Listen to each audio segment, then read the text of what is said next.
it's not there. So then you ask yourself, I wonder if my friend Dynamo can calculate surface areas of solids, question mark, boom. So then you open Dynamo. Go ahead and everyone open Dynamo. It's under the Manage tab. All right? Don't worry, we're going a little slow, but we'll take off, okay? Because I want to make sure everyone understands why we're doing what we're doing, because that helps you in your office adopt things, right? How easy is it to convince a structural engineer to do something? You just tell him once or her once and they do it, right? Believe you instantly? Okay, hi. So now that you got all this wisdom and knowledge, you've got to be able to support what you're doing. So like, why are you doing that? Well, then you go ahead and find the surface areas in Revit, right? Can't do it. Oh, but you know what that structural engineer is going to do, right? They're going to take the perimeter area and the length, and they're going to run a calculation, right? Okay, fine. You do that. I'm going to look for Dynamo, and I'm going to see if Dynamo, fire up Dynamo, it's under Manage, under Dynamo. I'm going to see if Dynamo can take a surface area of a solid. So go ahead and open up Dynamo, maximize it, say New. Okay, here's your working canvas. You won't have as many menus here as I do, but you will have a few there. Under Geometry, look under Geometry, and look under Solid. If you look under Solid, scroll way down to Area. Okay, now if you look at Area and you hover over it, it says, returns, I'll read it for you, returns the surface area, sum of all the areas of all faces.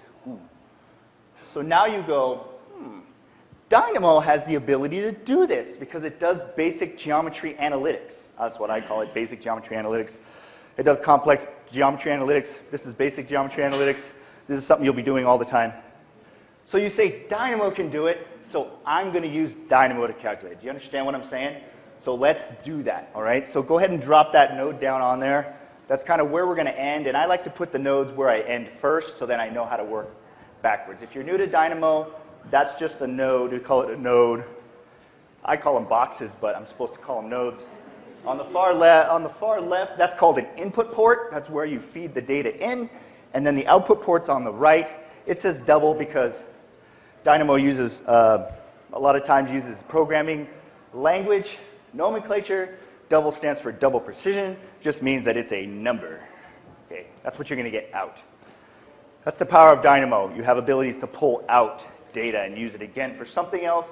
Your add-ins typically don't have that. Right? If you have an add-in that does something, you typically can't pull the data out to use it again. That's the power of Dynamo. Very powerful. Okay, so everyone got that node down?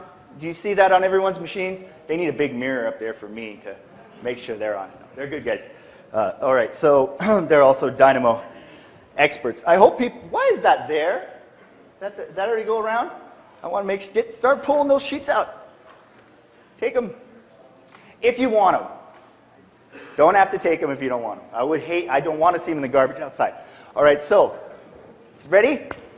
Okay, so, let me explain one more thing.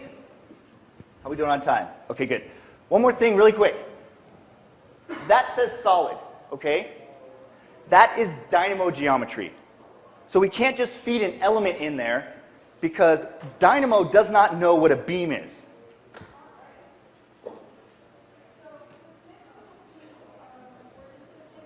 That's Revit language, okay? It knows what solids are. It knows what arcs are. It knows what planes are in terms of geometry analytics. So solid is Dynamo Geometry. So mission 1 is to select all the beams, convert them to Dynamo Geometry, feed it in, and watch the magic, okay? So we got to select all the beams. There's a lot of ways you can do it. There's a lot of ways you can do it. In the handout, I actually show you how to take select by family types. So let's go ahead and select. All right, so let me show you how this works. Okay, so that was geometry. Now, anytime you want to do anything with the Revit database, you go to which menu? Anyone? Which one? You yell it out. Revit, yes. So you go to the Revit database folder, and then if you're going to select something in Revit, which one do you go to?